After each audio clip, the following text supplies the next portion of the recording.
Nevada is one of 7 swing states that could decide the high-stakes presidential election between Vice President Kamala Harris and former President Donald Trump. And the spotlight on the state will only shine brighter the longer it takes to determine a winner here. At the center of that attention will be Nevada Secretary of State Francisco Aguilar. He joins us now. Secretary, welcome back to Nevada Week. Thank you for having me. Excited to be here. So 2020, it took several days for President Joe Biden to be declared a winner in Nevada. How long do you think it'll take this time? Well, there's a few nuances to it. Look, we've been working really hard over the last 18 months to ensure that the capacity existed at the county level for them to be able to process mail ballots that they're receiving.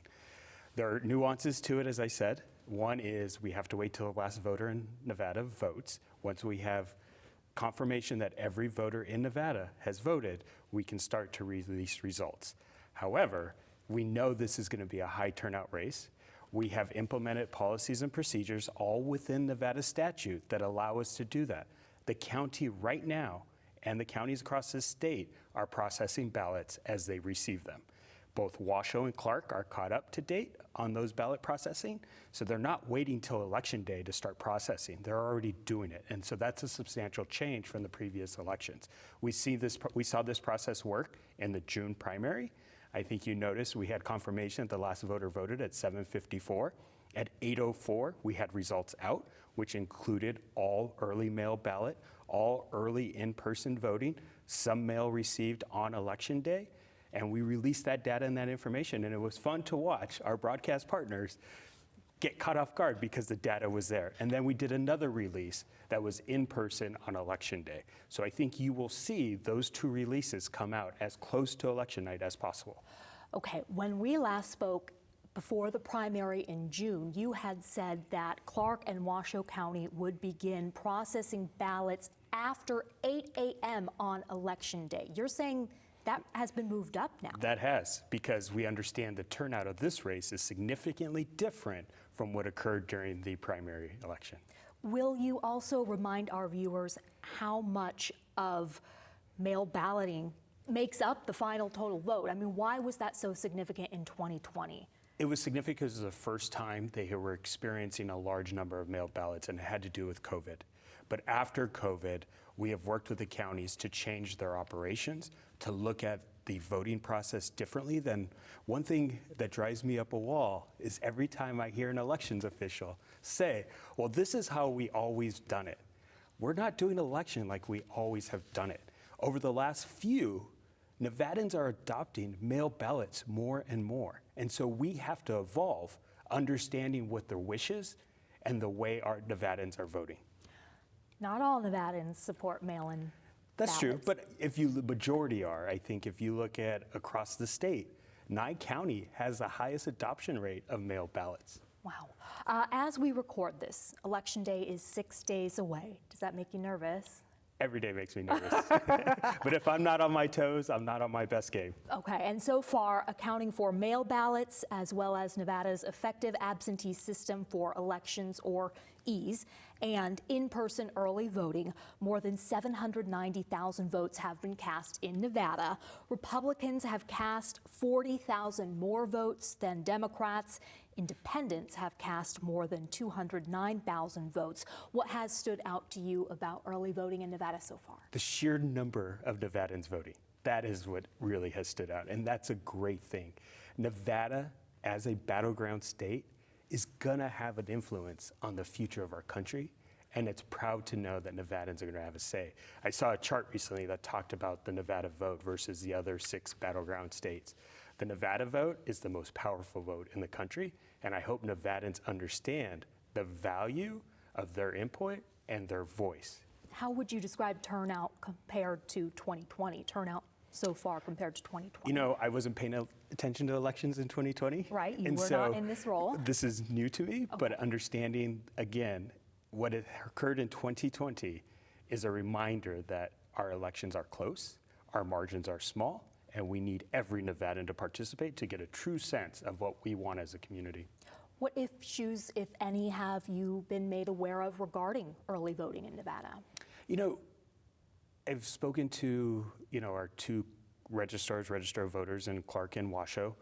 Washoe doesn't have a clerk or a registrar at the moment. They have 2 strong deputies there. They have an assistant county manager who's engaged in the elections process every day, speaking to them about what is occurring. We're comfortable to know that Nevadans are being respectful of Nevadans. There are some flare-ups and small issues, but overall, I think things are going really well, and I'm proud of Nevadans for stepping up and doing what they're doing. Has there been harassment? Small issues, not major issues. I don't think we've seen the intensity we saw in 2020. And talking with some of the clerks, both rural and urban, and trying to get an understanding of what is different now versus, and I think it goes back to our election protection bill that we passed during the 23 legislative session. I know I need to give credit to our legislative leaders. I need to give credit to our governor for really understanding what Nevadans wanted in their elections process. And the fact that we can stand up and have the backs of our poll workers and our election workers is a good thing. Nevada Governor Joe Lombardo did announce that he will activate the National Guard to support law enforcement on Election Day. Should this be alarming to Nevadans? Not at all. I think if you read the entire release, you would understand the context of why they're engaging. They're not going to be located at polling locations. They're not going to be in a visible way working in the election space. What they're there is to be an extra hand available should we need them. It's talking about operational issues that are behind the scenes that occur. We just want to it's better to have them ready than not to have them, and then have an issue and not have them prepared. This is an opportunity for us as a state to be strategic and to be smart about how we're engaging our state resources. What will this look like? I mean, are we going to be seeing National Guard members at the polls? No, you're not. And I worked with our sheriffs, both in Clark and Washoe.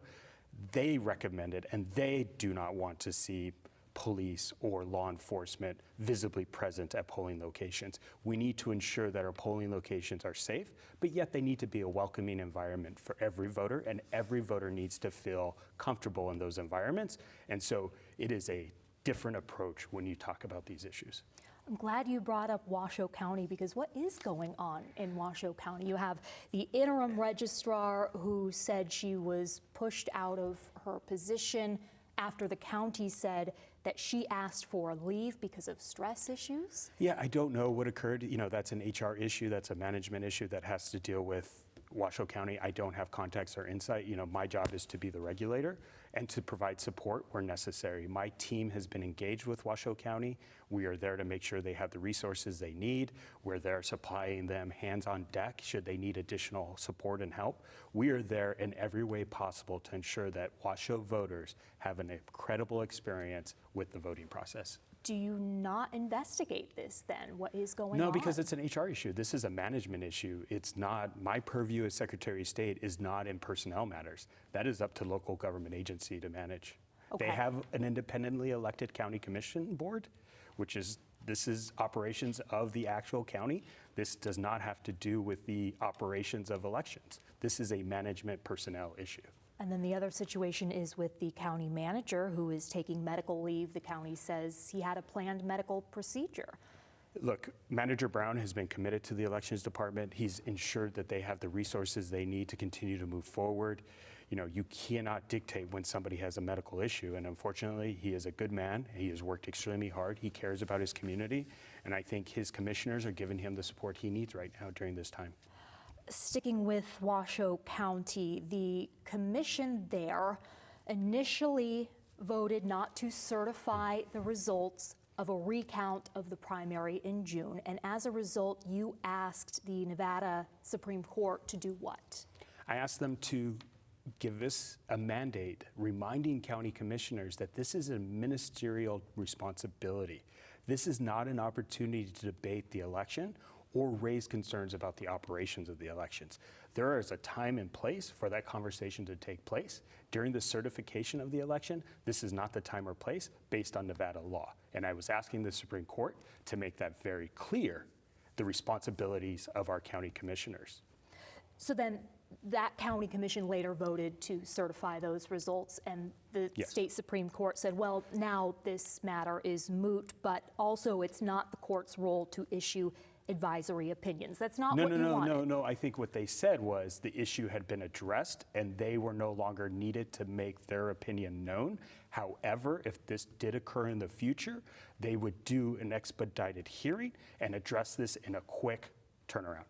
So you're happy? I am, I would like them to clarify exactly what Nevada law says because it is very clear and the intent is present. And if you are, a lawyer and you read that statute, it's very clear to you immediately what the intent of that law is. And so we would have liked the Nevada Supreme Court to let their opinion know, but the fact that they're willing and committed to hearing these cases in an expedited manner makes me feel comfortable. What is your level of concern that counties will not be certifying results? I don't, after that exercise, I don't think there is anybody who has doubt about what their responsibility is. I think it's very clear now what the responsibility of county commissioners are. And also too, I think you have to understand the context of which that vote took place. There was an assistant district attorney who gave an opinion to that county commission that I think was not in the best interest of Washoe County citizens. And so the impact of lawyers interpreting law for elected officials is a big responsibility. And when you deviate from your responsibility and you deviate from the clear intent of the law, that's an issue. You've been dealing with a lot of attorneys lately, right? I'd like to say that elections are a stimulus package for lawyers, even though lawyers do not need any additional support. Well, let's talk about another lawsuit, which recently was, well, what would you determine it? Settled, or there was a decision, and I'm talking about from the state Supreme Court, that mail-in ballots without a postmark can be accepted up to 3 days after the November 5th election. Republicans argued that violated state law. Headlines paint this as a major blow to Republicans, but how many votes are we really talking about here? First of all, let's talk about this. This is an important discussion because I think there needs to be clarity around this issue. This is not the fault of a voter who made the effort to participate in our democracy. They relied on the United States Postal Service to stamp that ballot and get it to the clerk's office. There are some situations when the ballot does not get stamped, and that's not the fault of the voter. That is the responsibility of the United States Postal Service. And so to take away somebody's vote because the Postal Service failed to do its job is what we really need to understand what this is about. Also, too, in the 24 June primary election between Washoe County and Clark County, there was about 245,000 votes total. This only applied to 30 ballots. So it's 0.00 of actual ballots that this applies to. And so I think there are better efforts for us to educate voters about the process than to look at this as a major blow to anybody. This is a protection of voters who participate in the system and getting their voice heard. There are other lawsuits that Republicans have filed, election-related, several of which likely will not be decided until after the election. Does that impact the integrity of these votes or the vote count? I mean, can they come back and it be argued? No, I think, again, every ballot, just because also too, a ballot is not postmarked, there is still a scan on that ballot. And I'm talking about, I'm sorry to not have made it clear, but the other lawsuits that Republicans have filed, election-related, I mean, those resolutions will not likely be determined until well after the election. I think sometimes, we talked about this last time, is some of these lawsuits are being used as press releases and not true arguments of legal theory or a legal basis. And I think some of them start to disappear as time goes on because the election will be run. Nevada runs some of the most safest, secure, and accessible elections in the country. And I think people will realize what we have done here.